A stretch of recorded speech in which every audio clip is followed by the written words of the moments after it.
ইরানের সাথে সমঝোতার প্রস্তুতির মাঝেও থেমে নেই যুক্তরাষ্ট্রের সামরিক তৎপরতা। মধ্যপ্রাচ্যে নতুন করে 10,000 সৈন্য ও তৃতীয় আরেকটি রণতরী পাঠানোর ঘোষণা দিয়েছে ওয়াশিংটন। এই অবস্থায় যুক্তরাষ্ট্র বেইমানি করলে কোনো ছাড় দেয়া হবে না বলে পাল্টা হুঁশিয়ারি দিয়েছে ইরানও। তবে শান্তি আলোচনার বিষয় এখনো ইতিবাচক নয় Israel. A1 SWR Pipe and Fittings. A1 Engineers #1 choice.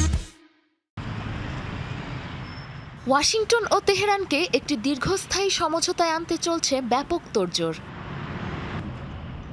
একদিকে সমঝোতার তৎপরতা তুঙ্গে থাকলেও ইরানের ওপর সামরিক চাপ অব্যাহত রাখার সিদ্ধান্তে অটল রয়েছে যুক্তরাষ্ট্র।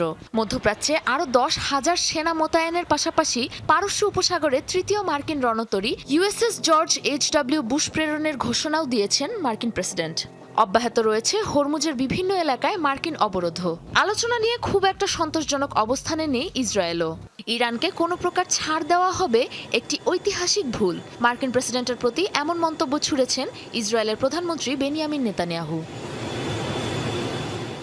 ইরানের সাথে যুদ্ধবিরতির মেয়াদ বাড়াতে প্রস্তাব দিয়েছে যুক্তরাষ্ট্র।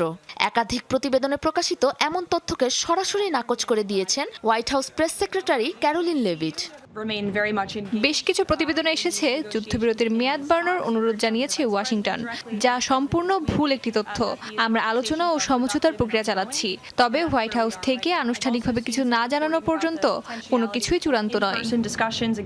এদিকে একই তথ্য জানিয়েছেন ইরানের পররাষ্ট্র মন্ত্রণালয়ের মুখপাত্র ইসমাইল বাঘেই। এছাড়াও অভিযোগ তুলেন ইরানের ওপর সামরিক ও কূটনৈতিক চাপ সৃষ্টির লক্ষ্যে পরমাণু ইস্যুতে মন গড়া সব তথ্য ছড়াচ্ছেন মার্কিন প্রেসিডেন্ট। ইরানের অধিকারকে স্বীকৃতি দেওয়া ও সম্মানের উপর নির্ভর করছে শান্তি আলোচনার সফলতা, এমন মন্তব্য এসেছে ইরানের পরমাণু শক্তি সংস্থার প্রধান মোহাম্মদ এলসামির পক্ষ থেকেও। ইরানিদের অধিকার ও স্বার্থ স্বীকৃত সিদ্ধান্তই হবে এই আলোচনার সফলতা। এই আলোচনা যদি যুক্তরাষ্ট্রের চিরাচরিত অভ্যাসবশত প্রতারণার উপর ভিত্তি করে চলে, তাহলে কখনোই দেশটির সাথে কোনো রকম আপোষে রাজি হবে না ইরান। এদিকে যে কোনো আগ্রাসনের কঠোর জবাব দিতে ইরানও প্রস্তুত রয়েছে বলে জানায় তেহরান। সাবরিনা নুসরাত, যমুনা নিউজ।